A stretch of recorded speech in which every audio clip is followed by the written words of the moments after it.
Hi there, I'm Jonathan Baumgart, the CEO of Atomic Consulting.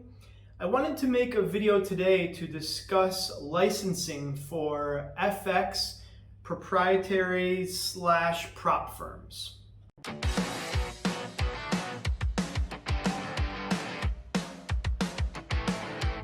Okay, so we've noticed there have been a lot of requests and inquiries about so-called prop firms, also known as proprietary trading firms. And because a lot of requests come in, we get the same question over and over again. And this actually was a question even in one of the video comments, so I wanted to make a video to address it because I'm guessing it's on a lot of people's mind. The question is, do you need a license to operate an FX prop firm? So I'm going to address that in today's video. And as a starting point, we need to define what exactly a prop firm is. Okay, so to start, we need to have a definition of what a prop firm is. And you'll see why if you continue to watch the video. So I can view prop firms or proprietary firms in two lenses. The first is what I'll call a traditional prop firm. So the way that I understand a traditional prop firm, and I mentioned it in the previous video I made, is that this is a firm that is employing professional traders or perhaps amateur traders with the idea of generating a cumulative profit for the business venture. Now, the traders can either trade on behalf of the prop firm, meaning the traders are trading seed capital that is given to them, or they can bring their own money to the table and they will, use the technology, the knowledge, perhaps the resources of the firm to generate a profit.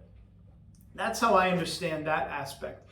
And then the company itself, the prop firm, can take a couple of approaches. They can be private only, meaning all of the profits, hopefully that are generated are kept by this company, or the profits or the performance is a marketable product, and that can be sold to investors. And the investors will know that, look, you're investing on these professional traders, they're trading mostly FX and CFDs, and they're providing, X amount of returns over the year or over the quarter.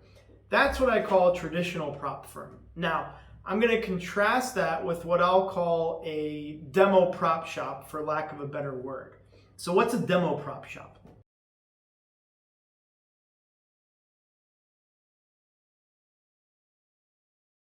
So a demo prop shop is what I think most people are talking about. It's a newer trend where basically a company provides demo accounts to new traders or maybe even experienced traders, and they take this demo account, they treat it as if it were real money, and based on their performance, they may actually be rewarded with real funds.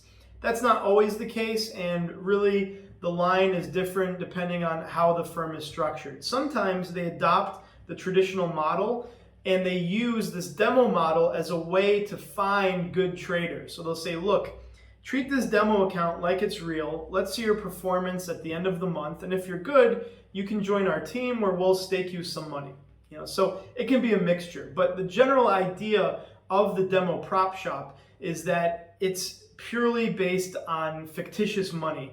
And there's some criteria where you can maybe earn real money, but you're not putting any up yourself. And that's different from the first definition I made because, like I mentioned, you're either trading real money or your own money. Here, it's just a demo account. And so this raises a question. If you're only offering demos, do you need a license?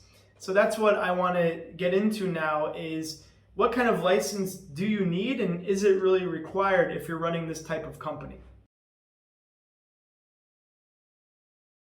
Okay, so the question about licensing really is a gray area. We don't have an answer because this kind of model is very new. And so you have to understand, regulators are reactionary and they're also very slow. So regulators do not understand this model as of right now because it's very new and they don't have enough time. So how does a regulator react? If they don't understand something, they're going to say, you need a license. So that's why I mentioned it's a gray area. There is not a certain license classification. I wouldn't expect to see one anytime soon either. So the question comes down to what you're comfortable with. Now, I can give you some guidance. If this is a startup company and you have 5 users, you're not going to need a license because it's not going to hit the radar of any regulator. But if this gets big, if you're signing up a large amount of users and that number is exponential, then you have to understand at some point it may come across the radar of a regulator. And this is tough because it very much depends as to where you're operating from. But if you get big enough, and this is the same advice I give to just pure FX brokers that don't do this, but if you get big enough and you have the revenue, then I think a license only helps. I mean, once again, a lot of my advice is the same advice for FX brokers. I mean, a lot of these companies are now popping up. If you want to differentiate yourself from the pack, then be the first prop firm, I'm just going to call it that has a license. I mean, that'll be a massive advantage over the other ones. So why not if you have the money? But if this is a startup, if it's something new, you don't need a license because there's not even a license for this anyway. So keep that in mind. And so now I want to talk about the type of licensing available.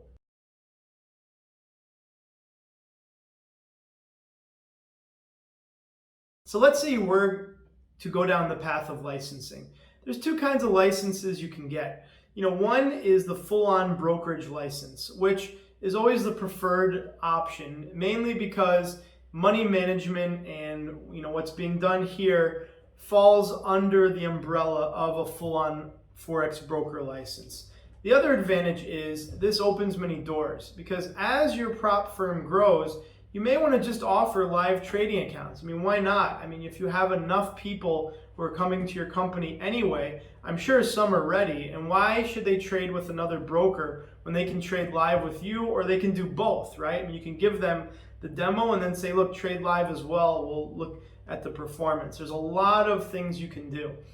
If you didn't want to do that, then you can get an asset management license. And this license basically has a limitation that you cannot offer brokerage services yourself, meaning you can't offer live trading accounts for people to trade on their own. That's the main difference. So with an asset management license, you're only licensed to offer investment services. So you're only licensed to provide services where you're trading or advising on behalf of someone, and that could be trading in their accounts, that could be giving them advice, or that could be that they invest their own money or you provide seed capital. The main thing is they cannot trade an account themselves and suffer losses or profit. That is what a full-on brokerage license is for. So I know that these models are very hybrid in nature, meaning that even my definition doesn't really cover every company, and there's a lot of gray areas. So the answer really will depend on your type of business. But if you want guidance, that's what we're here for, because we're familiar with a lot of these changes. As you can see from this video and others I've made, I mean, we know about these firms. So we can guide your entity as to the best path, whether it is a full-on license, no license, or an asset management. So like always, I always mention the videos is get in touch with our team if you would like some more specific details on this. And that's it. So I wish to thank you for watching this video. I'll mention again, it was based on inquiries we were receiving along with a comment. So if you ever want to see a specific video, feel free to comment, and we'll try to produce something when the time is right, or if it's if we feel that it's worth making, we'll be glad to do that. So I wish to thank you for your time. You can subscribe to our channel if you like this video, and let us know your feedback. We'd be happy to learn more about what you're interested in seeing. So thank you again for the time, and have a great day.